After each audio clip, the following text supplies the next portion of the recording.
भगवते वासुदेवाय। नमस्कार दोस्तों, आज मैं आप सभी के समक्ष आश्विन मास के पितृपक्ष की इंदिरा एकादशी की कथा प्रस्तुत कर रही हूँ। पितृपक्ष में आने के कारण इस एकादशी का महत्व और अधिक हो जाता है और इसे पितृ एकादशी अथवा श्राद्ध एकादशी भी कहा जाता है। इंदिरा एकादशी का व्रत मोक्ष देने वाला कहा गया है। जो मनुष्य इस व्रत को करते हैं उन्हें मृत्यु के बाद मोक्ष की प्राप्ति होती है। इस एकादशी के व्रत का पुण्य पितरों को देने से उनकी आत्मा तृप्त होती है और उन्हें जीवन मरण के चक्र से मुक्ति मिल जाती है। इसके साथ ही घर में सुख शांति बनी रहती है और पितरों का आशीर्वाद प्राप्त होता है। आइए शुरू करते हैं इंदिरा एकादशी की कथा। बोलो बांके बिहारी लाल की जय। द्वापर युग में एक बार हस्तिनापुर में महाराज युधिष्ठिर ने भगवान श्री कृष्ण से पूछा, हे मधुसूदन, कृपा करके मुझे बताएं कि आश्विन मास के कृष्ण पक्ष में कौन सी एकादशी आती है और उसका क्या महत्व है। तब भगवान श्री कृष्ण बोले, हे राजन, आश्विन कृष्ण पक्ष में इंदिरा नाम की एकादशी आती है। उसके व्रत के प्रभाव से बड़े बड़े पापों का नाश हो जाता है। यह एकादशी नीच योनि में पड़े हुए पितरों को सद्गति देने वाली है। प्राचीन समय की बात है कि सतयुग में इंद्रसेन नाम से प्रसिद्ध एक राजकुमार थे जो महिष्मतीपुरी के राजा होकर धर्म पूर्वक प्रजा का पालन करते थे। उनका यश चारों ओर फैला हुआ था। राजा इंद्रसेन भगवान विष्णु की भक्ति में तत्पर होकर गोविंद के मोक्षदायक नामों का जाप करते हुए समय व्यतीत किया करते थे और विधि पूर्वक आध्यात्म तत्व के चिंतन में संलग्न रहते थे। एक दिन राजा इंद्रसेन राजसभा में सुखपूर्वक बैठे हुए थे। इतने में ही देवर्षि नारद आकाश से उतरकर वहां आ पहुंचे। उन्हें देखकर राजा इंद्रसेन हाथ जोड़कर खड़े हो गए और उनका विधि पूर्वक पूजन करके उन्हें आसन पर बिठाया। फिर राजा बोले, हे मुनि श्रेष्ठ, आपकी कृपा से मेरे यहाँ सब कुशल मंगल है। आज आपके दर्शन से मेरी संपूर्ण यज्ञ क्रियाएं सफल हो गई हैं। हे देवर्षि, अपने आगमन का कारण बताकर मुझ पर कृपा कीजिए। तब नारद मुनि ने कहा, हे राजन, सुनो, मेरी बात तुम्हें हैरान कर देने वाली है। मैं ब्रह्मलोक से यमलोक में गया था।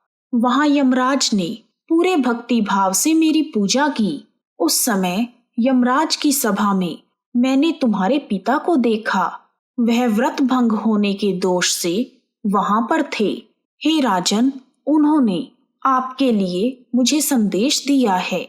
मैं उनका संदेश लेकर आपके पास आया हूँ। आपके पिता ने कहा है कि बेटा, मुझे इंदिरा एकादशी के व्रत का पुण्य देकर स्वर्ग में भेजो। इसलिए आप अपने पिता को स्वर्ग लोक की प्राप्ति कराने के लिए इंदिरा एकादशी का व्रत करो। तब राजा इंद्रसेन ने पूछा, हे मुनिवर, कृपा करके मुझे इंदिरा एकादशी के व्रत का विधान बताएं।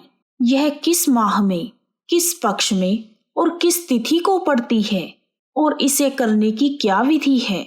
तब नारद जी बोले, हे राजेंद्र, सुनो, मैं तुम्हें इंदिरा एकादशी व्रत की शुभ कारक विधि बताता हूँ। आश्विन मास के कृष्ण पक्ष में दशमी के उत्तम दिन को श्रद्धा युक्त चित्त से प्रातःकाल स्नान करो। फिर मध्याह्न काल में स्नान करके एकाग्रचित होकर एक समय भोजन करो तथा रात्रि में भूमि पर शयन करो। रात के अंत में निर्मल प्रभात होने पर एकादशी के दिन दातुन करके मुंह धोएं। इसके बाद भक्ति भाव से इंदिरा एकादशी व्रत का संकल्प करो और इस मंत्र का जाप करो। अद्य स्थित्वा निराहार सर्व भोग विवर्जित श्वो भोक्षे पुंडरीकाक्ष शरणम में भवाच्युत। अर्थात, हे कमल नयन, हे भगवान नारायण, आज मैं सभी भोगों से अलग होकर निराहार रहकर कल भोजन करूंगी या करूंगा। हे अच्युत, आप मुझे अपनी शरण में लें। इस प्रकार व्रत का संकल्प करके मध्याह्न काल में पितरों की प्रसन्नता के लिए शालिग्राम शिला के सम्मुख विधि पूर्वक श्राद्ध करें तथा दक्षिणा आदि देकर ब्राह्मणों का सत्कार करके उन्हें भोजन कराएं। फिर पितरों को दिए हुए अन्नमय पिंड को सूंघ कर गाय को खिला दें। फिर धूप दीप आदि से भगवान ऋषिकेश का पूजन करके रात में उनके समीप जागरण करें। उसके बाद सुबह होने पर द्वादशी के दिन पूरे भक्ति भाव से श्री हरि भगवान का पूजन करें। फिर ब्राह्मणों को भोजन करवाकर भाई बंधु नाती और पुत्र आदि के साथ स्वयं मौन होकर भोजन करें। राजन, इस विधि से आलस्य रहित होकर तुम इंदिरा एकादशी का व्रत करो। इससे तुम्हारे पितृ भगवान विष्णु के वैकुंठ धाम में चले जाएंगे। भगवान श्री कृष्ण कहते हैं, हे धर्मराज, राजा इंद्रसेन को इंदिरा एकादशी व्रत की विधि बताकर नारद मुनि अंतर्ध्यान हो गए। नारद मुनि के जाने के बाद राजा इंद्रसेन ने उनकी बताई हुई विधि से अंतःपुर की रानियों, पुत्रों और भाई बंधुओं के साथ इंदिरा एकादशी के व्रत का अनुष्ठान किया। हे कुंती नंदन, व्रत पूर्ण होने पर आकाश से फूलों की वर्षा होने लगी।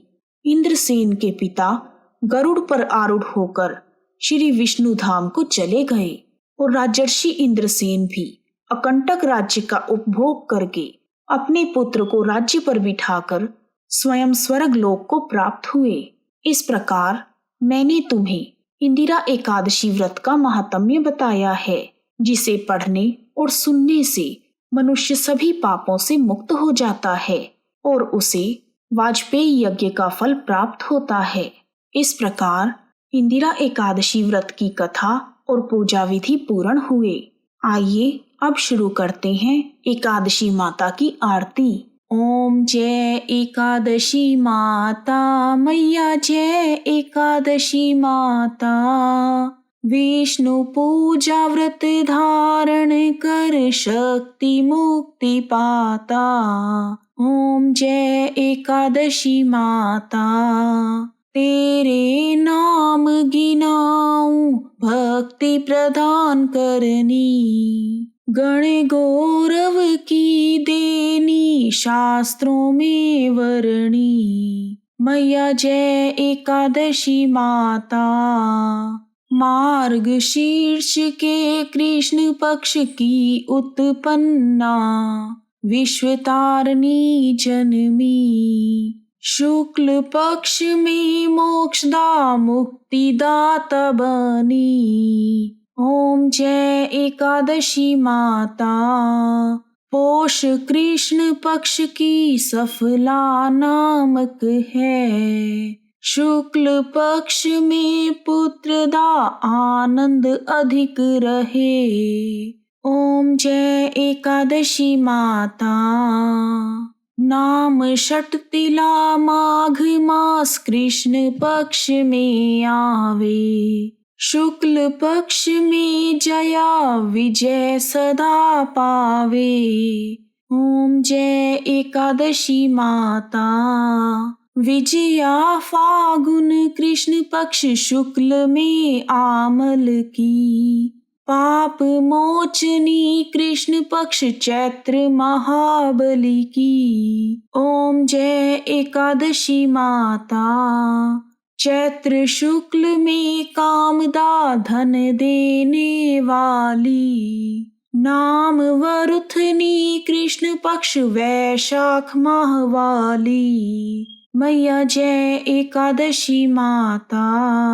शुक्ल पक्ष में मोहिनी अपरा ज्येष्ठ कृष्ण पक्षी, नाम निर्जला सब सुख शुक्ल पक्ष राखी। ओम जय एकादशी माता।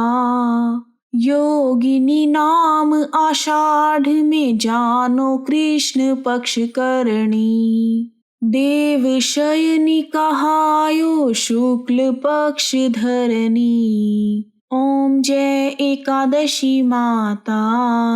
कामिका श्रावण में कृष्ण पक्ष कहिए। श्रावण शुक्ल पवित्रा आनंद से रहिए। ओम जय एकादशी माता। अजा भाद्रपद कृष्ण पक्ष की परिवर्तिनी शुक्ला। इंद्र आश्विन कृष्ण पक्ष में व्रत से भव सागर निकला। ओम जय एकादशी माता। पापांकुशा है शुक्ल पक्ष आप हरनहारी। रमा मास कार्तिक में सुखदायक भारी। ओम जय एकादशी माता।